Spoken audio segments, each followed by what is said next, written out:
Psychopaths is one of my favorite anime series.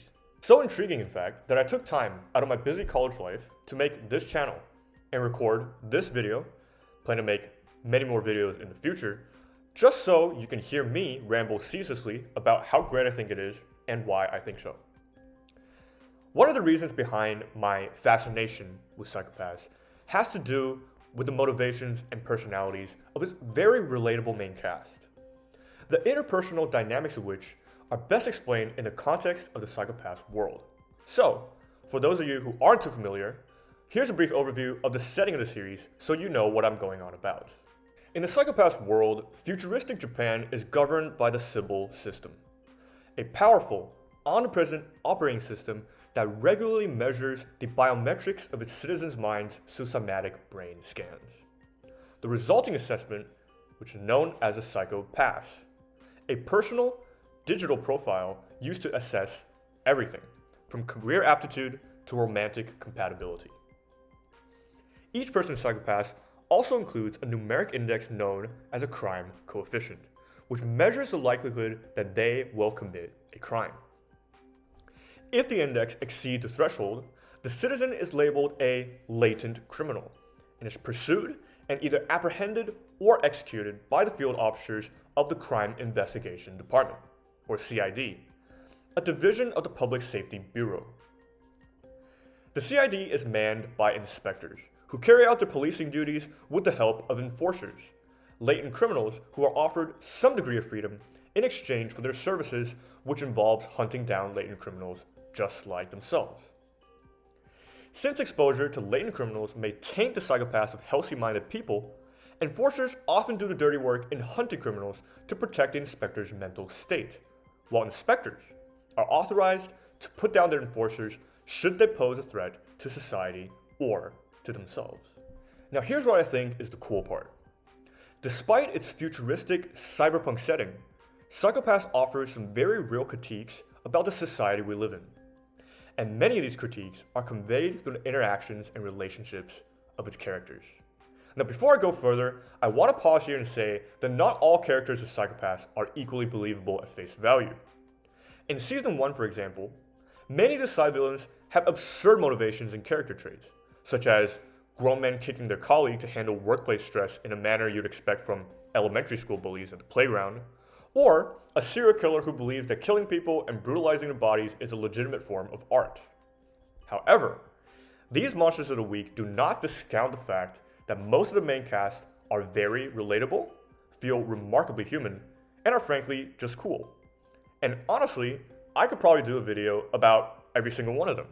Well, if I can find the time, that is. But for today, let's just talk about three.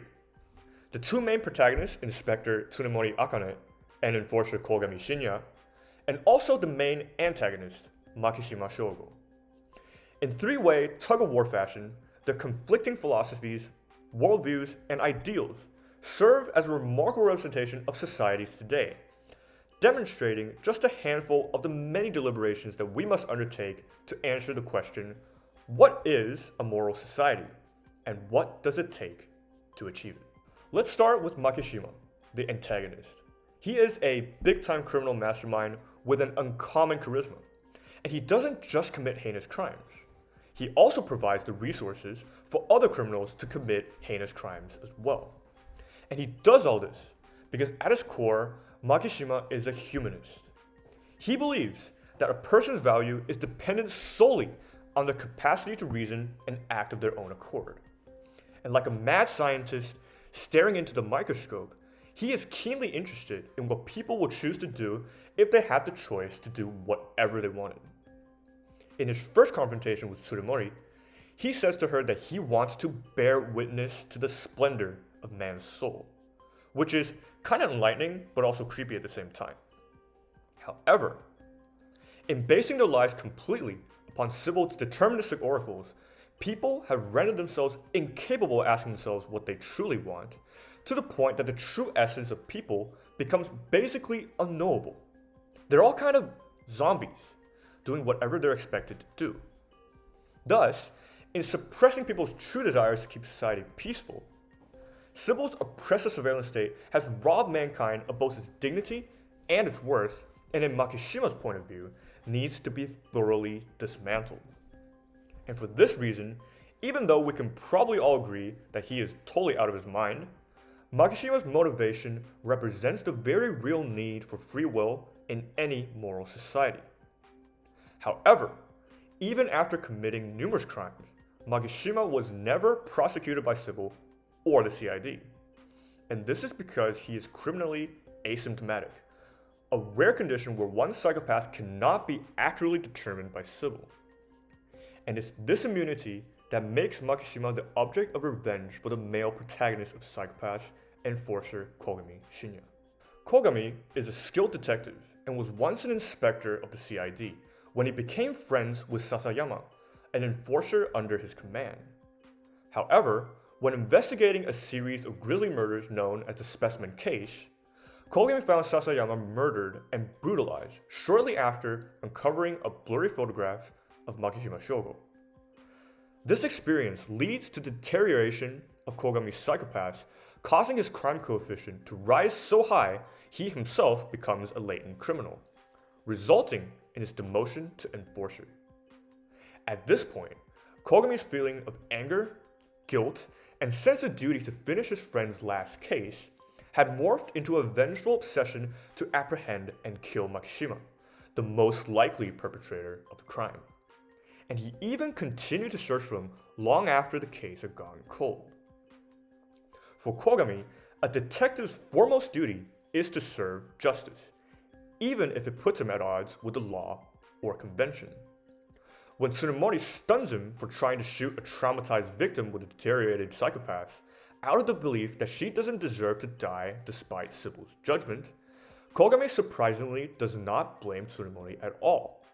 In fact, he compliments her for putting justice before her orders, even thanking her for empowering him to act like a detective and not just a bloodhound. For this reason, Kougami represents the need for justice in society. Upon learning that Sybil will probably never prosecute Makishima for his crimes, he eventually escapes from his colleagues and the Public Safety Bureau, going rogue just to hunt him down as he cannot stand to imagine Makishima ever walking free. Which brings us to the last of the three characters of Psycho-Pass, namely the one who in the climactic episodes of the season tries to both apprehend Makishima and prevent Kougami from becoming a murderer, and that is Inspector Tsunemori Akane. At the beginning of Psycho-Pass, we see Tsunemori as a promising and idealistic recruit of the CID. Unlike Makishima, who Sybil cannot judge, and Kougami, who Sybil considers a dangerous criminal, Tsunemori is viewed very favorably under Sybil's assessment. Despite barely undergoing any psychological care, which is a very common thing to do in the Psycho-Pass world, her psychopath remains remarkably clear and stable, even after being subject to objectively disturbing events, such as witnessing the death of a friend at the hands of Makishima. Not to mention the fact that upon graduation, she was determined to have an A ranking for all 13 government ministries and agencies, as well as 6 companies, which pretty much means that even in Sybil's world, where careers are largely predetermined, she could pretty much choose to work wherever she wanted. However, despite being a near-ideal citizen by Sybil's standards, Tsunemori almost immediately begins to see the flaws in Sybil's so-called perfect justice system, a belief that continues to grow as she gains experience on the job as an inspector. She even goes so far as to say that in creating such an inhumane system, where countless citizens are robbed of their wills and even oppressed for crimes they never committed, Sybil has realized one of the most heinous situations imaginable for a detective, which is having to uphold a system of law that isn't even worth protecting in the first place. And yet, when given the opportunity to reveal Sybil's nature to the public and perhaps topple its rule, Tsunemori does not do so, because she understands that the public has become so reliant on Sybil's oracular governance that without it, society will descend into chaos. Juxtaposing Makishima's free will and Kougami's justice, Tsunemori represents society's need for order. At the conclusion of Season 1, we see the paths of the 3 main characters converge in a fascinating, high-stakes manner. Tsunemori repeatedly exhorts Kougami to apprehend Makishima and not to kill him, but is ultimately unable to prevent Kougami from becoming a murderer. Kougami chases down Makishima, who dies gladly upon hearing from his nemesis that he hopes never again to encounter an enemy such as himself, which to Makishima verifies his own worth as a free-willed individual that, at least in the eyes of someone he respects, can never be replaced. Kougami dispatches Makishima not with a Dominator, which only unlocks upon detecting a high enough crime coefficient, but with an old-fashioned pistol, symbolizing his meting out justice on his own terms, in rejection of Sybil's judgment. Now, just to be clear, none of these characters are monolithic archetypes of the values I argue they represent.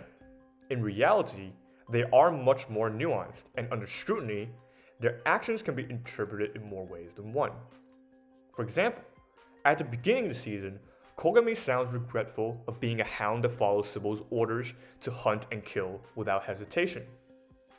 Yet, his distinction between justice and vengeance is not all that clear, and it remains highly questionable that his pursuit of Makishima is any less animalistic or primal than what he did before.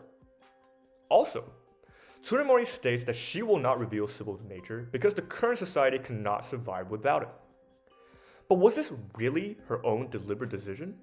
Or is this decision itself a product of her subliminal programming as an inhabitant of Sybil's society?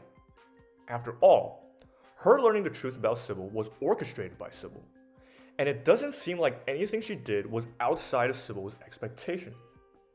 Sybil knew she would not reveal itself to the world.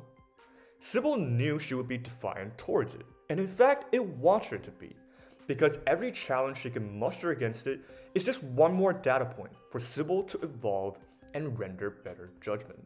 But regardless, what I think is fair to say at least is that any society, including our own, cannot be truly moral without proper consideration for what each of the three characters represent. Even if we could live peaceably, many of us would not be at ease without feeling that we have agency, and that our decisions are not compelled, but truly our own.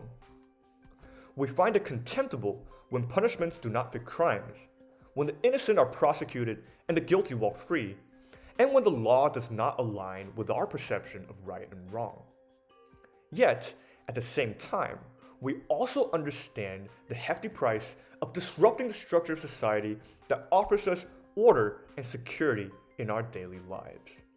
So, perhaps the message is that the law is rather an ongoing effort to codify something that can never be perfectly codified, which is a collective will to reject evil, embrace good, and to carve out some semblance of order in a landscape full of chaos. If that is the case, perhaps it follows that we uphold, enforce, modify, and dismantle the law at no one's peril but our own. Or, in Tsunemori's words, maybe it's not the law that protects people. Maybe it's people who protect the law.